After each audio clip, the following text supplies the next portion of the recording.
ሰላም ዛሬ ዘርላችሁ የመጣ ነው። እንደዚህ አይነት ስክሪን ከላይ ተሰባብረው ውስጣቸው በትክክል እንደዚህ የሚሰሩ ስልኮችን እንዴት በቀላሉ መስታወታቸውን ወደ አዲስነት እንዴት እንደምንቀይርና ስክሪኑን ወደ አዲስነት እንዴት እንደምንመልስ እናሳያችኋለን። በመጀመሪያ የምንጠቀማቸው ማሽኖች እነዚህ ናቸው። ይሄኛው ማሽን እንጠቀማለን። ይሄኛው ማሽን የምንጠቀመው የተሰባበረውን ግላስ ከላዩ ላይ ለማንሳት ነው።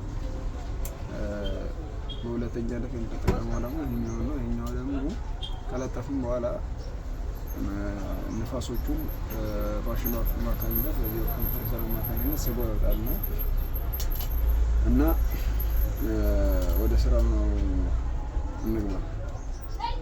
መጀመሪያ ስክሪኑና ስልኩን መለየት ይኖርብናል። ለየብቻ ዳኑ መጥለቃቀ ይተሰና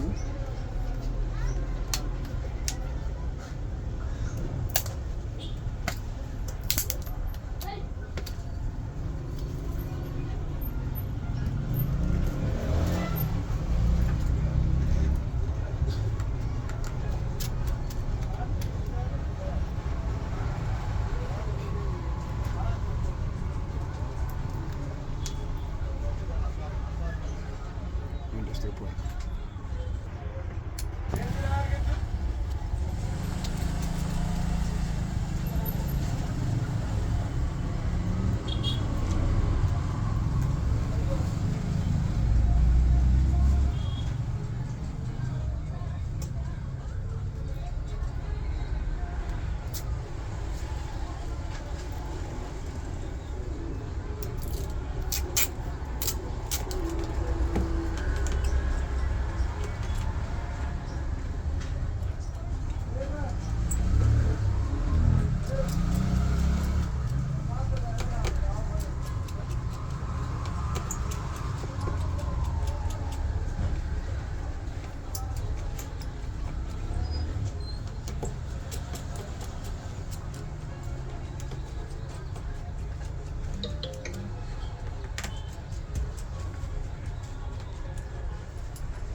እቺን ፕላስተር የምንገባበት ምክንያት የተሰባበሩት መስታወቶች እንዳይነጣጠሉ ነው።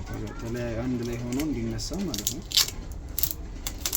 ለስራው ቀለል እንዲልልን እቺኛውን ፕላስተር እንጠቀማለን።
በእንደዚህ አይነት መንገድ መስታወቱንና ስክሪኑን እንለየዋለን።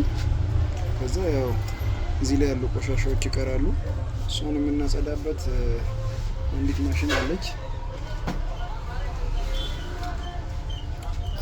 እቺን ነገር በመጠቀም እቺኛዋን ማሽን በመጠቀም እነዚህ የሚቀሩትን ነጫጮቹን ከስክሪኑ ላይ በቀላሉ እነዚህ ማንሳት እንችላለን።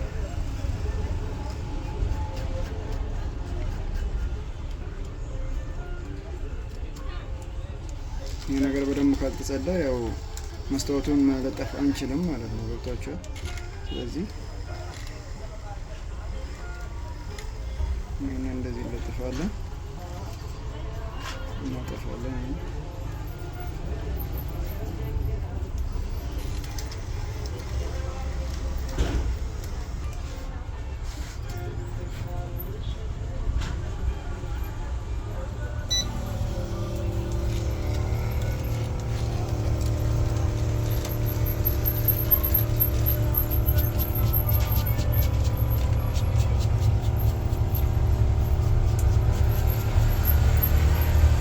እንደዚህ ጽድት ካረግነው በኋላ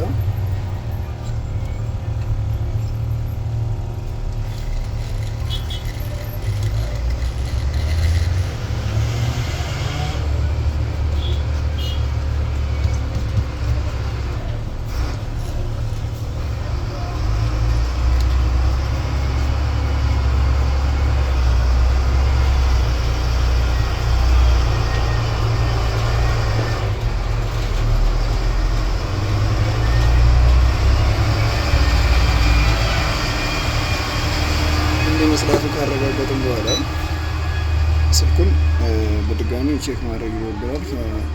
መስታወቱን ከመለጠፋችን በፊት ስክሪኗ ምናልባት አንዳንዴ በብል ሊያመጣብን ይችላል። ስለዚህ ስክሪኗን ቼክ እናደርጋታለን።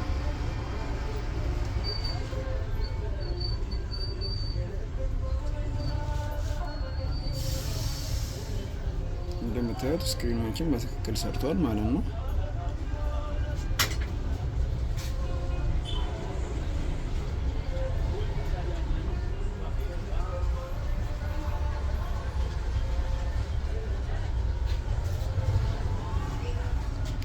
ስለዚህ ይሄ ነገር ከጥቅም ውጭ ሆነና አዲሱን አምጥተን ከዚህኛው ላይ እንለጥፋለን ማለት ነው። ስለዚህ እንደምታዩት ስክሪናችን በትክክል ሰርቷል። ካረጋገጥን በኋላ እንደዚህ ምን እናደርጋለን? ይህንን በትክክለኛ በማጽጃው በራሱ እናጸደዋለን። ቆሻሻዎች አሉ፣ አዋራ ምናምን ይኖረዋል። በትክክል እንደዚህ ጥቁር ሆኖ ጽድት ማለት አለበት። ይሄ እዛ ይህንን በትክክል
ከዛ ማሽናችን ይሙቅ። ይሄኛውን እናጠፋለን። ይሄኛው ማሽን እናጠፋና ይሄኛውን እናበራለን። ምክንያቱም ትንሽ ሙቀት ይፈልጋል። ያው የራሱ ሙቀት ስላለ እሱን እናሞቃለን። እቺኛውን እናስወግድና ከዛ እቺኛውን በጥንቃቄ እንዲጸድት ካደረግን በኋላ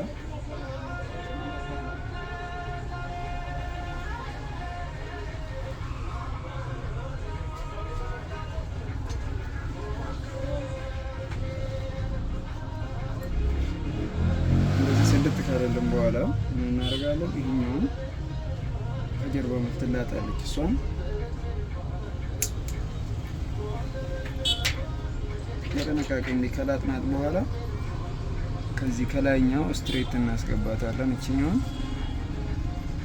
ከላይኛው ስትሬት እንደዚህ ካስገባውን በኋላ አንገጥመው ሙሉ ለሙሉ ከታች እየለጠፍን ነው የምንመጣው። ምክንያቱም ትላልቅ ክፍተት ከተፈጠረብን እነዛ ክፍተቶች ለማጥፋት በጣም ብዙ ያስለፋላል። ስለዚህ በቀላሉ እንደዚህ ከታችኛው በኩል ቀድመ እናስጀምረውና እንዲየገፋ ነው ይታያቸዋል። እንደዚህ እያደረግን ቀስ እያደረግን እቺ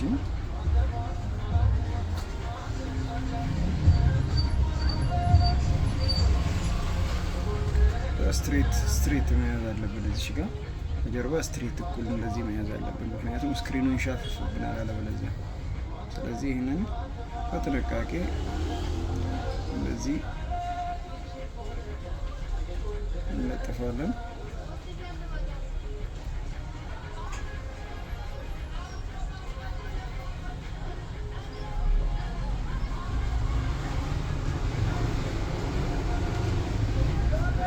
በእጃችን ቀስ እያደረገን የምንገፋው፣ ምክንያቱም ምንም አይነት ክፍተት መፍጠር የለበትም። ይሄ ነገር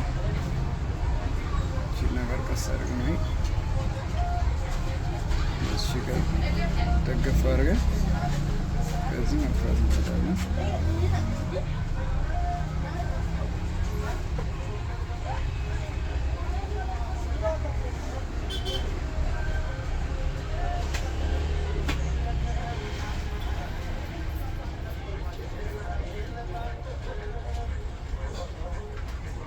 እናወጣና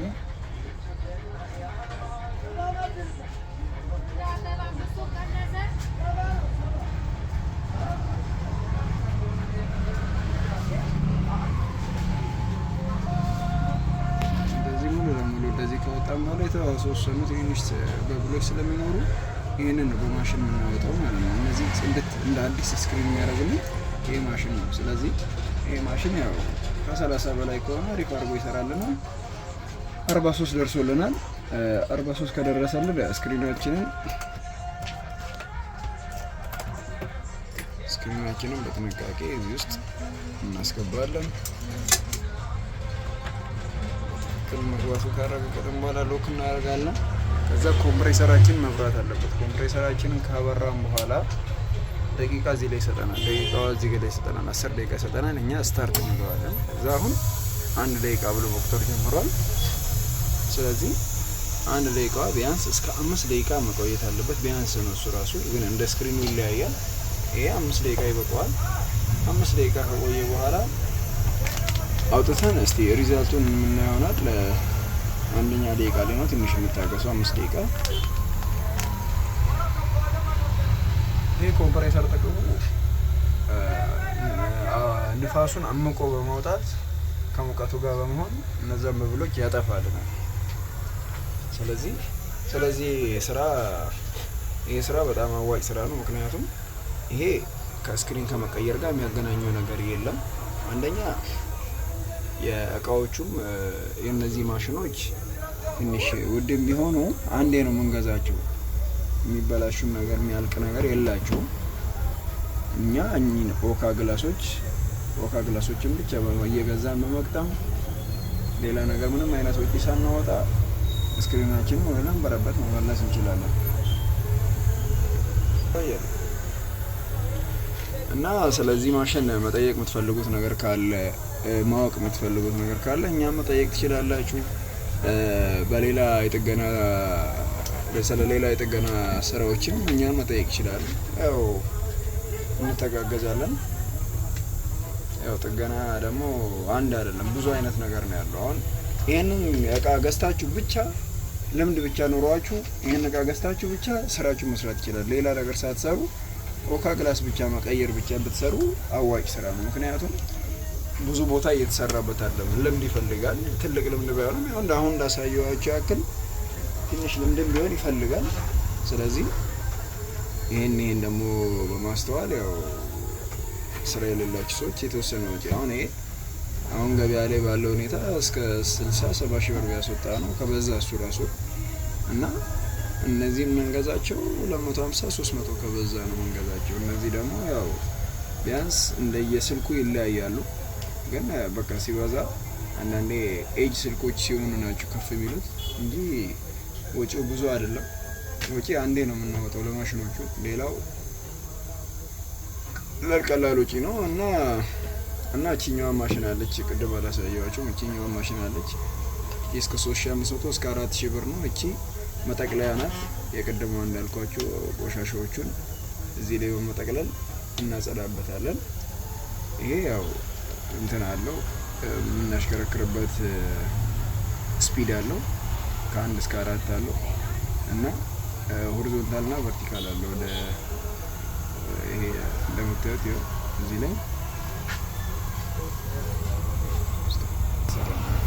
እዚህ አይሰራም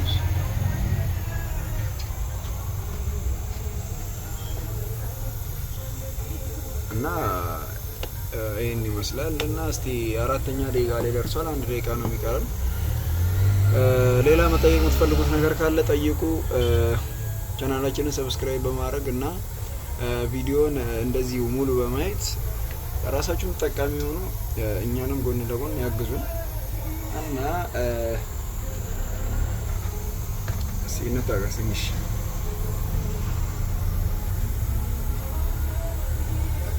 እንደምታዩት 5ኛ ደቂቃ ላይ ደርሷል። 5ኛ ደቂቃ ላይ ደረሰ ማለት ይሄ ስራውን መስራት አላቆመም። እንደምታዩት ይሄኛው ስራውን መስራት አላቆመም። ስለዚህ ይሄ ስራውን መስራት የሚያቆመው እዚህ ጋር ኮምፕሬሰር አለ። ኮምፕሬሰሩ ኦን እንዳደረግ ነው እዚህ ሹ ያለች እሷን ኦፍ እናደርጋታለን። እሷን ኦፍ ካደረግን በኋላ እዚህ ላይ ንፋስ መግባት ያቆማል። ንፋስ መግባት አቆመ። እንደምታዩት ነፋሱ እየተቋረጠ ይመጣል። ከዛ እኛ እዚህ ላይ 5ኛ ደቂቃ ላይ ከደረሰልን ያው እዚህ ላይ ስቶፕ ማለት እንችላለን። ያው እዚህ ደቂቃው ሳይደርስ አቋረጥ ነው ማለት ነው። እና ይሄንን ታይሚንጉን መስራት እንችላለን። ለምሳሌ እዚህ ላይ መቀየር ደቂቃ ማሳደግ እንችላለን። እዚህ ላይ እንደምታዩት አሁን ለምሳሌ እኔ በፈለኩት አላርም ማሙላት እችላለሁ። 10 ደቂቃ ላይ ነው የኔ ሙቀቱን መለየት እንችላለን። አሁን ለምሳሌ 90 ድረስ ነው የኔ ሙቀት እንትን የሚለው እስከ 120 ድረስ ማድረግ እንችላለን። ፈለገን 30 ድረስ ዝቅ ማድረግ እንችላለን። ስለዚህ ሙቀታችንን ራሳችን የምንመጥነው። ያው ማሽኖቹ ብዙ አይነት ነገር አላቸው። ያው ለብዙ ነገር ጥንቃቄ ያደርጋሉ። ስለዚህ ስራችንን ከጨረስን አሁን ስክሪናችንን ከውስጥ እናወጣዋለን። እንዴት እንደሚሆን አብረን እናያለን።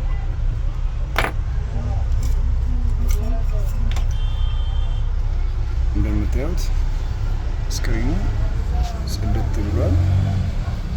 ምንም አይነት በብል የለውም። የፋብሪካ ስክሪን ነው የሚመስለው። ምንም አይነት ነገር የተነካካ ነገር ያለው አይመስልም። ስለዚህ አሁን ምን እናደርጋለን? ስልኩ ላይ አስገብተን ቼክ እናደርጋለን ከመግጠማችን በፊት። የምንሰራው ስልክ ስለሌለ ማሽናችንን ማጥፋት ይኖርብናል።